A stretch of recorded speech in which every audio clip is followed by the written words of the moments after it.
Assalamualaikum warahmatullahi wabarakatuh. Berjumpa lagi dengan pembelajaran fisika. Saat ini kita akan membahas pokok bahasan medan magnetik. Nah, medan magnetik atau gejala kemagnetan ini adalah tarik-menarik antara dua buah batu. Awalnya, fenomena itu ditemukan di daerah Asia Kecil yang bernama Magnesia. Sehingga fenomena itu kemudian disebut magnet, ya, atau sekarang kita menyebutnya medan magnet. Nah, magnet itu ada dua bentuk. Ada magnet permanen, ada magnet sementara. Magnet permanen, magnet yang tidak hilang sifat kemagnetannya karena situasi tertentu. Sementara magnet sementara itu bisa hilang, bisa tidak ada sama sekali sifat kemagnetannya. Nah, medan magnet itu adalah daerah di sekitar magnet yang masih dipengaruhi oleh gaya magnet. Gaya magnet timbul itu antara kutub-kutub magnet. Ya, kalau di dalam kutub magnet permanen itu ada kutub utara dan kutub selatan. Nah, sifat dari kutub magnet itu kutub sejenisnya tolak-menolak dan kutub berlainan jenisnya tarik-menarik. Kita akan lihat sekarang bagaimana bentuk uh, gambar dari garis gaya magnet, ya, atau pola garis gaya magnetik. Ini kalau kita lihat ada dua ujung, ya, ada ujung magnet, yang satu ujung utara, ada kutub selatan, maka ya garis gaya magnet itu selalu muncul dari utara, ya. Jadi kalau utara itu pasti dia meninggalkan, dia akan menuju kepada kutub selatan. Kutub selatan dia akan menuju kepada selatan. Itu sifat garis gaya magnetik. Sehingga kalau ada dua kutub didekatkan, kalau berbeda, itu kalau dari utara kan dia akan lari ke selatan. Maka kedua kutub ini akan tarik-menarik.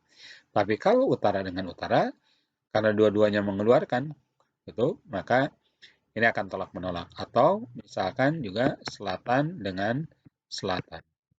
Ya, karena selatan yang ini juga menerima, yang ini juga menerima. Ya, dia akan menuju ke sana, yang ini juga akan menuju ke sana. Maka efeknya akan sama dengan seperti utara dengan utara.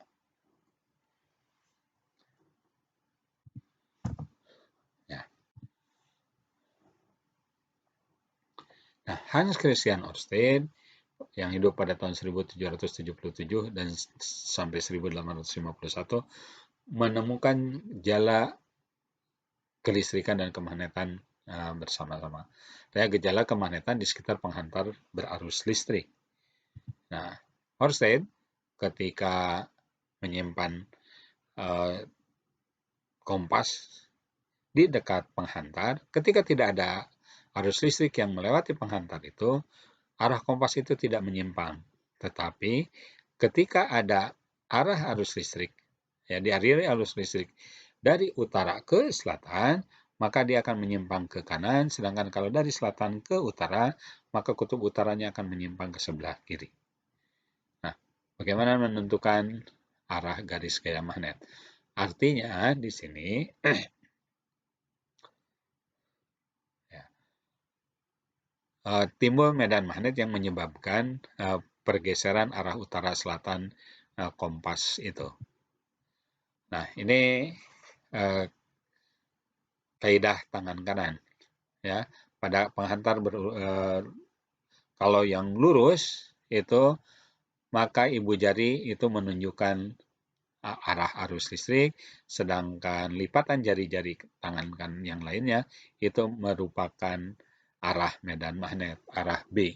Jadi medan magnetnya nanti kita akan I itu arus dan B itu adalah medan magnet.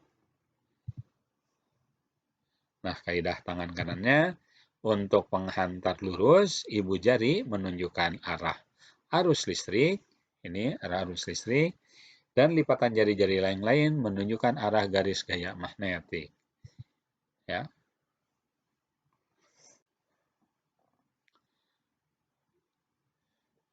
Sedangkan untuk penghantar melingkar, ibu jari menunjukkan garis gaya magnet dan lipatan jari yang lain itu menunjukkan arah arus listrik. Ya. Nah, sekarang kita akan lihat hukum yang menghitung berapa besar kuat medan magnet di sekitar penghantar berarus listrik. Ini ada hukum yang dinamakan hukum Biot-Savart. Hukum Biot-Savart itu menghitung berapa atau apa saja yang mempengaruhi besar kuat medan magnet di satu titik di sekitar penghantar berarus. Ya, kalau ada kawat ya yang kita tinjau misalkan elemen kawat yang sepanjang dl itu akan menghasilkan kawat medan magnet di sini yang besarnya dB. Ya, maka besarnya induksi magnetik yang timbul di titik P itu yang dB itu akan ditimbulkan oleh penghantar dl besarnya berbanding lurus dengan kuat arus listrik dengan I-nya. Kemudian berbanding lurus dengan panjang elemen atau dl. Semakin panjang berarti semakin besar induksi magnesnya. Berbanding terbalik dengan kuadrat jarak antara elemen penghantar dengan titik P. Nih, ini elemen penghantar dl, ini titik P. Ini jaraknya R, jadi dengan kuadrat. Kemudian berbanding lurus dengan sinus sudut apit.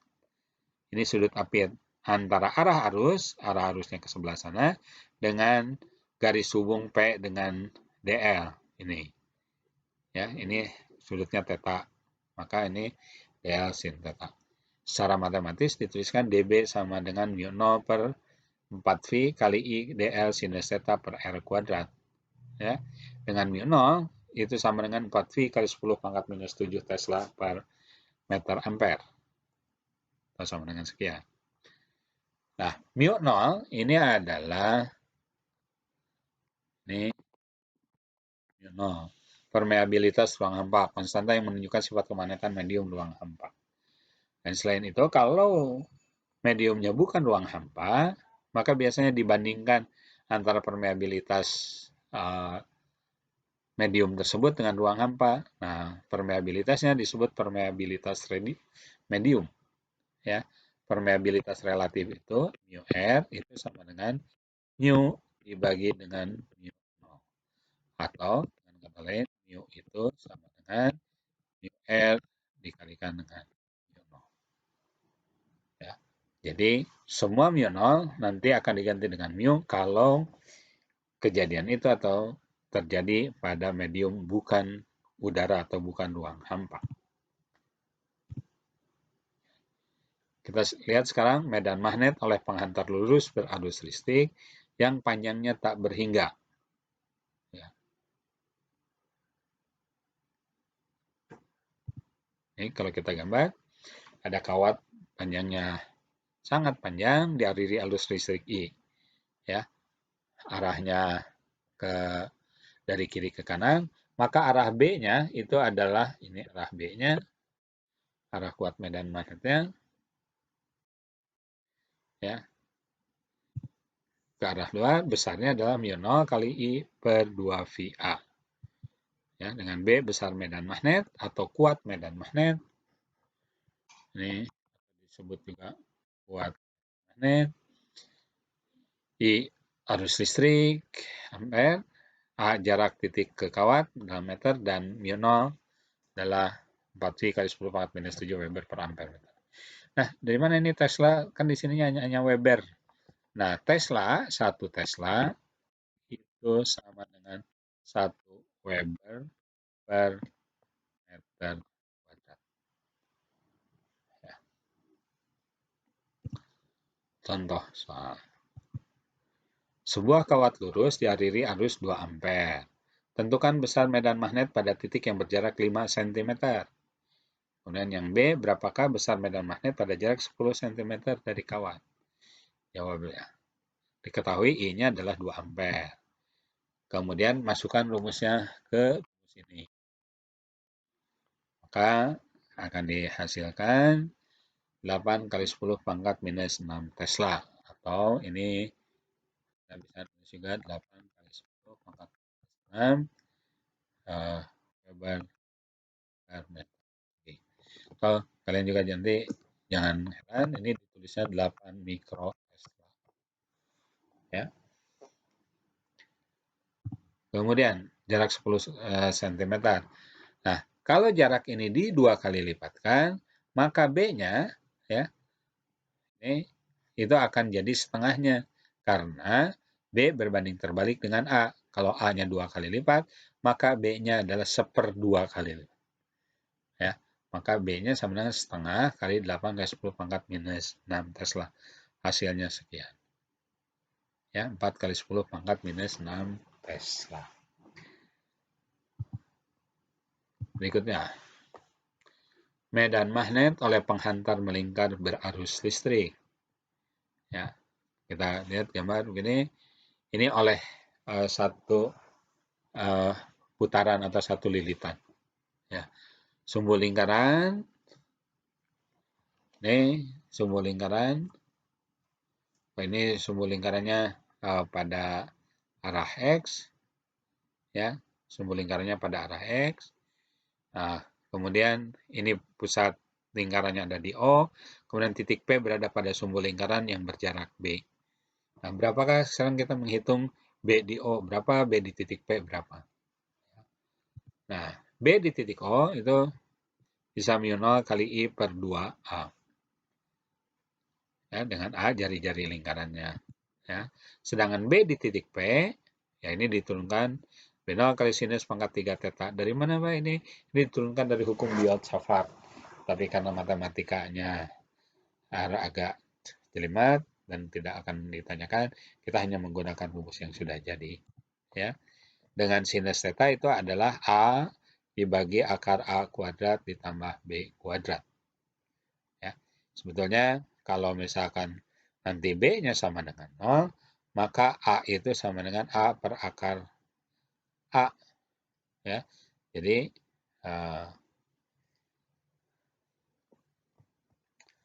A per A. Jadi 1. Ya. Oke, kita lihat contoh soalnya. Sebuah kawat melingkar dengan jari-jari 2 cm. Berarti ini A-nya. Dialiri arus 5 ampere. Ya. Ini A, ini I-nya. Medan magnet di titik pusat lingkaran adalah masukkan ke rumus ini. Ya. Ini sana. Hasilnya 5V kali 10 pangkat minus 5 Tesla. Di titik P yang berada pada sumbu dan berjarak 4 cm dari pusat lingkaran. Berarti B-nya sama dengan 4 cm. Ini adalah B-nya. Ya, tadi A-nya gitu. Ya, kita hitung sinus theta-nya dulu. Masukkan 2 per akar 2 kuadrat ditambah 4 kuadrat. 2 kuadrat 4, 4 kuadrat 16. 4 tambah 16, 20. Jadi 2 per akar 20. Ya. Ini kenapa 2 per akar 20 jadi 1 per akar 5? Jadi ini 2 per akar 20. Kan sama dengan 2 per akar 4 kali 5. Akar 4, 2. Berarti 2 per 2 akar 5. 2-nya. Ini 1 per akar. Ya. Maka medan magnet di titik P adalah ini. Masukkan hasilnya 2V akar 5 kali 10 pangkat minus 6 Tesla. Yang ketiga, medan magnet oleh solenoida berarus listrik. Ya. Ini solenoida itu adalah penghantar yang berbentuk liritan. Jadi penghantar melingkar tetapi panjangnya lebih besar daripada diameternya. Ya. Maka medan magnet di tengah solenoida itu ini. Titik O, yang ini adalah ujungnya. Ya, maka BDO adalah mu 0 I kali N per L. Sedangkan L-nya itu adalah panjang solenoida ini.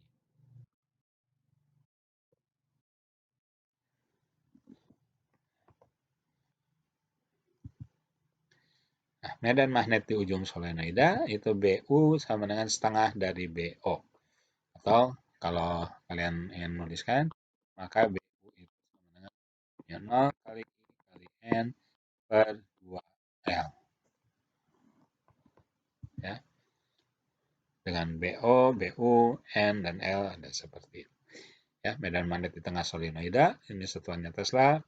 BU medan magnet di ujung solenoida, N jumlah lilitan solenoida, dan L panjang solenoida. Jadi ini yang dalam itu.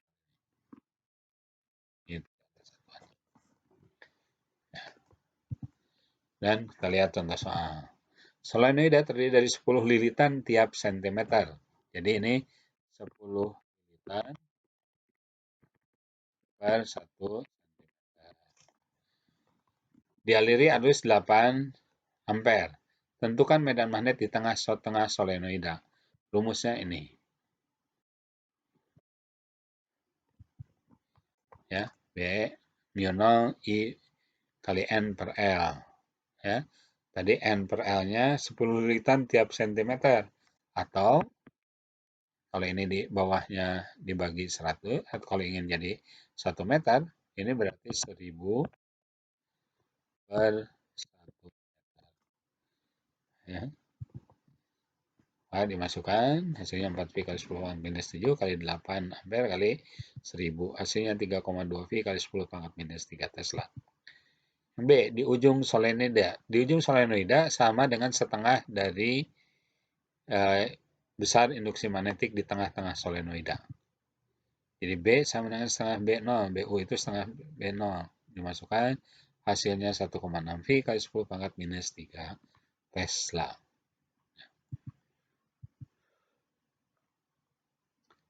Medan magnet pada sumbu toroida.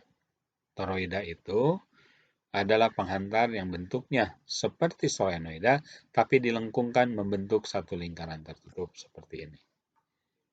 Ya, ini A itu adalah jari-jari efektifnya. Kemudian di sini mengalir arus. Ya, nah, nanti mengalir arus seperti itu. Ini dikasih. Maka besarnya adalah mu 0 kali I kali N per 2 VA. Dengan N adalah jumlah atau banyaknya lilitan toroida. Dan A adalah jari-jari efektif toroida. Ya, contoh soalnya, toroida dengan 100 lilitan dan jari-jari 10 cm dialiri 3 ampere. Tentukan besar medan magnet di dalam sumbu lilitan toroida. Rumusnya B sama dengan mu 0 I N per 2 VA. Mu 0-nya 4V kali 10 pangkat minus 7 Weber, I-nya 3 ampere, A-nya 100 dibagi 2VA, 2V kali A-nya dibuat dalam meter, tadi A-nya 10 cm, jadi 0,1 meter. Maka diperoleh B-nya adalah 6 kali 10 pangkat minus 4 Tesla. Oke, diingatkan, nanti kalau kalian bukan juga, bukan pada Tesla, tapi pada Weber per meter persegi, itu sama. 1 Tesla itu sama dengan 1 Weber per meter persegi. Ya, demikianlah pembahasan kita kali ini. Semoga bermanfaat. Sampai jumpa lagi. Assalamualaikum warahmatullahi wabarakatuh.